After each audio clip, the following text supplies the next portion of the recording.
Hi everyone, welcome back to my channel. My name is Anil और आज हम Redux के ऊपर एक न्यू सीरीज स्टार्ट करने वाले हैं और ये रिएक्ट प्लस रिडक्स रहने वाली है, राइट। तो आप लोगों के पास एक क्वेश्चन हो सकता है कि यार रिएक्ट के साथ ही रिडक्स यूज़ करते हैं, बाकी कहाँ यूज़ करते हैं। नहीं, आप रिडक्स को एंगुलर के साथ भी यूज़ कर सकते हो, व्यू के साथ भी यूज़ कर सकते हो, बट वहाँ बहुत कम ही चांसेस होते हैं लोग उसको यूज़ करते हैं। मोस्टली 95% रिडक्स रिएक्ट के साथ ही लोग यूज़ करते हैं, राइट। बट यूज़ कहीं भी कर सकते हो, वो आपकी चॉइस होती है। सो इस वीडियो के पॉइंट्स ये हैं और ये एक पूरी सीरीज़ रहने वाली है। इसके अंदर हम रिडक्स का एक एक टॉपिक समझेंगे, बाद में एक प्रोजेक्ट बनाएंगे और बाद में उसके इंटरव्यू क्वेश्चंस भी समझेंगे, राइट। बट सबसे पहले इस वीडियो के पॉइंट्स देख लेते हैं। रिडक्स क्या होता है, क्यों उसकी ज़रूरत होती है, इसका डायग्राम देखने वाले हैं और एक काम कैसे करता है। दोनों मैं एक ही स्लाइड में ख़त्म कर दूंगा और आपको बहुत सही समझ में आएगा यहाँ से डायग्राम के साथ में। देन हम इसके टॉपिक्स देख लेंगे कि सीरीज़ के अंदर हम कौन से टॉपिक्स पढ़ने वाले हैं, ताकि आपको पहले से आइडिया लग जाए कि कौन से टॉपिक्स होते हैं और क्या क्या हमारे लिए सीरीज़ में आने वाला है, राइट। तो सबसे पहला क्वेश्चन होता है कि रिडक्स होता क्या है। देखो, अगर मैं सिंपल भाषा में आपको मैं बताऊं तो रिडक्स एक कंटेनर होता है जिसके अंदर अपना डाटा स्टोर कर सकते हो। तो आप यहाँ पे पूछ सकते हो, अच्छा काइंड ऑफ डेटाबेस? जी नहीं, काइंड ऑफ डेटाबेस नहीं, आप कह सकते हो काइंड ऑफ एरे। एक बहुत बड़ा एरे जहाँ पे आपकी एप्लीकेशन का पूरा डाटा स्टोर रहता है। और अगर आप इसको नॉर्मल लाइफ से रिलेट करना चाहते हो कि आपके घर का स्टोर रूम होता है, वैसे उस स्टोर रूम के अंदर आप कुछ भी स्टोर कर सकते हो और वहाँ से कुछ भी डाटा को लेके आ सकते हो, राइट। तो इसी तरीके से एक रिडक्स आपका एक स्टोर कंटेनर होता है जिसके अंदर अपना पूरा डाटा उसके अंदर रख सकते हो। फॉर एग्जांपल के लिए मैं आपको लेता हूँ, लेट से कि आपका प्रोजेक्ट है एम्प्लॉय मैनेजमेंट सिस्टम के ऊपर। तो आप बेसिकली क्या करोगे कि जो एम्प्लॉय का डाटा होता है वो सारा का सारा उस कंटेनर के अंदर रख दोगे और जब भी आपको ज़रूरत होती रहेगी आप निकालते रहोगे।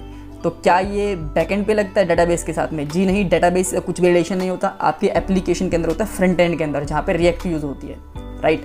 तो इसके अंदर आप चाहो तो जो आपका करंट यूज़र है उसकी डिटेल रख लो, चाहे एपीआई की डाटा है वो रख लो, ताकि आपको बार बार एपीआई कॉल ना करनी पड़े, ठीक है। तो इस तरीके का डाटा लोकली रखा जाता है। जब आप रिफ्रेश करते हो रिडक्स का डाटा गायब हो जाएगा, तब रिडक्स का डाटा नहीं रहेगा। कुछ ऐसा डाटा है जो आपको रिफ्रेश करने के बाद भी रखना है, जैसे कि टोकन्स वगैरह होते हैं और जो यूज़र को स्टोरेज में ही रखना पड़ता है, उसको आप रिडक्स में नहीं रख सकते हो, राइट। सो बेसिकली इसको कहते हैं स्टेट मैनेजमेंट टूल कहते हैं। तो इसमें स्टेट मैनेजमेंट का मतलब क्या है? स्टेट का मतलब है यहाँ पे आपकी एप्लीकेशन का डाटा, उसको मैनेज करता है। सारा का सारा डाटा आपका एक जगह पे स्टोर कर दिया जाता है और जब भी ज़रूरत होती है उसको यूज़ कर लो, जब ज़रूरत नहीं होती तो वहाँ पे पड़ा रहने दो। नया डाटा आता है तो फिर भी हम उसको स्टोर के अंदर पुश कर देंगे डाटा को, राइट। तो अब एक और क्वेश्चन आता है कि क्या ये जो स्टेट कंपोनेंट की स्टेट होती है और जो ये हम यहाँ पे स्टेट की बात कर रहे हैं, दोनों सेम है? जी नहीं, ये आपकी एप्लीकेशन की एक स्टेट बनाई जाती है जिसके अंदर आपका करंटली कितना डाटा है और बाद में थोड़ी देर बाद में बढ़ गया कम हो गया, उसकी स्टेट को मैनेज करता है। और ये होता है हमारी कंपोनेंट की स्टेट को मैनेज करता है। कंपोनेंट के अंदर जो डाटा होता है उसकी बात होती है, राइट। सो अब इसकी ज़रूरत क्यों पड़ती है? क्योंकि पहले भी तो हम लोग jQuery वगैरह के अंदर बनाते थे वेबसाइट्स वगैरह HTML के अंदर, तो उनके अंदर तो ज़रूरत नहीं पड़ती थी। तो देखो, इसके दो रीज़न है। पहली बात तो जब हम रिडक्स के अंदर रिएक्ट के अंदर कोई भी एप्लीकेशन बनाते हैं, उसको कंपोनेंट के अंदर ब्रेक कर देते हैं पूरी एप्लीकेशन को। फॉर एग्जांपल, ये हेडर का एक हमने अलग कंपोनेंट बना दिया, जो ये मेन्यूज है इनका एक अलग से कंपोनेंट बना दिया, और जो ये आपके यहाँ पे प्रोडक्ट्स हैं इनका एक अलग से कंपोनेंट बना दिया, जो ये टोटल ऐप है ये अलग से कंपोनेंट हो गया, ये कार्ट वाला अलग से कंपोनेंट होगा। इस तरीके से हम एक कंपोनेंट्स बना देते हैं। तो उसकी वजह से प्रॉब्लम क्या आती है कि हम लोग दो कंपोनेंट के बीच में कम्युनिकेशन नहीं करवा पाते अगर हम रिडक्स जैसी चीज़ नहीं यूज़ करते। अगर वो करवाने की कोशिश करते हैं तो बहुत ज़्यादा कॉम्प्लेक्स तरीका होता है, वो सही तरीका नहीं बन पाता जो हमें ईजीली और बहुत कम कोड के अंदर। फॉर एग्जांपल, जैसे कि मैं यहाँ पे स्ट्रॉबेरी है, यहाँ पे इसकी क्वांटिटी 1 है, अगर मैं इसकी क्वांटिटी को बढ़ाता हूँ या फिर पेयर की क्वांटिटी को कम करता हूँ, जो भी करता हूँ, सो उसका इम्पैक्ट मेरे यहाँ पे जो चेकआउट कंपोनेंट है यहाँ पे टोटल है, इसके ऊपर इम्पैक्ट पड़ेगा। तो यहाँ का डाटा उठा के यहाँ लेके आना कोड के अंदर बहुत मुश्किल होता है बिना रिडक्स के। रिडक्स क्या करता है, ये पूरा डाटा को हम एक स्टोर के अंदर डाल देंगे और यहाँ से डाटा स्टोर से निकाल लेंगे और हमें पता चल जाएगा कब स्टोर के अंदर डाटा गया है, कब आया है, ठीक है। तो इस तरीके से ये यूज़ करता है। सारा का सारा डाटा स्टोर में यूज़ होगा और यहाँ पे हम उसको निकाल पाएंगे और ऐड कर पाएंगे, राइट। सिमिलरली जब आप यहाँ पे लेट्स से कि आपने कोई आइटम कम खरीदा, जो कार्टिंग सिस्टम होता है आपका यहाँ पे, तो यहाँ पे आइटम कम और ज़्यादा होते हैं, तो इसका और इसका कम्युनिकेशन कैसे करवाते हैं, इसको कैसे पता चलता है कि यहाँ पे आइटम बढ़ गए कम हो गए, तो वो सारा का सारा रिडक्स से इजीली मैनेज हो जाता है। ऐसा नहीं है कि रिडक्स के बिना मैनेज नहीं हो सकता। आप चाहो तो कंटेक्स्ट पे यूज़ कर सकते हो, चाहो तो मोबेक्स यूज़ कर सकते हो, बट वो इतने पॉपुलर नहीं है और इतने एफिशिएंट भी नहीं होते हैं, बट रिडक्स ज़्यादा एफिशिएंट होता है, राइट। अब इस डायग्राम से समझते हैं कि होता क्या है। देखो मान लो एक ये आइटम नेम है, यहाँ पे मोबाइल्स हैं बहुत सारे और मैंने मोबाइल ऐड करा, तो ये स्टोर के अंदर जाके ऐड हो जाएगा पूरा का पूरा डाटा। और ये स्टोर हमारा रिडेक्स का स्टोर होता है, पूरी एप्लीकेशन का डाटा इसी स्टोर के अंदर मिलेगा आपको।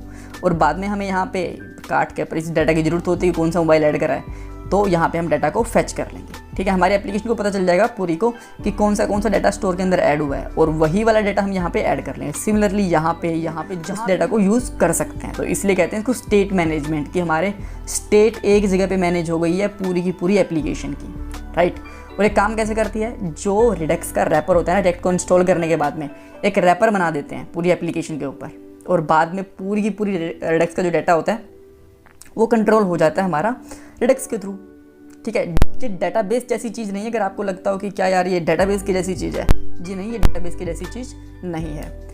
देन ये हमारे कुछ टॉपिक्स हैं जो आने वाले वीडियो के अंदर, ये मैंने वैसे तो और भी टॉपिक्स होंगे बट ये मैंने मेजर टॉपिक्स करना है। इंट्रोडक्शन हम इस वीडियो में देख चुके हैं, आर्किटेक्चर देखेंगे, प्रॉप्स इन रिडेक्स। देखो अगर आपको प्रॉप्स का आइडिया नहीं है ना रिएक्ट के अंदर, तो थोड़ा सा मुश्किल रहेगा आपके लिए, इसलिए मैं एक वीडियो बनाऊंगा प्रॉप्स के ऊपर, ताकि आप प्रॉप्स को समझ सको। पूरी रिडेक्स का जो डाटा हमें मिलता है ना किसी कंप्यूटर को, एज एन प्रॉप्स ही मिलता है। बाद में इंस्टॉल करेंगे रिडेक्स और रिएक्ट दोनों को फ्रेश प्रोजेक्ट के साथ में। बाद में हम रैपर्स वगैरह बनाएंगे, जो आपको बता रहा है पूरी एप्लीकेशन के ऊपर। Actions, reducer, root reducers, containers, middlewares, selectors, ये सारी चीज़ें पढ़ेंगे। प्रोजेक्ट बनाएंगे रिडेक्स के साथ में, इंटरव्यू क्वेश्चंस भी देखेंगे। सो आपका पूरा का पूरा रिडेक्स विद रिएक्ट कंप्लीट हो जाएगा। उसके बाद में आप बहुत ज़्यादा कॉन्फिडेंट फील करोगे और आपको कभी भी प्रॉब्लम नहीं आएगी प्रोजेक्ट के अंदर या फिर इंटरव्यू के अंदर। So that's all for this video. आने वाली वीडियो के अंदर हम आर्किटेक्चर देखेंगे कि क्या आर्किटेक्चर होता है।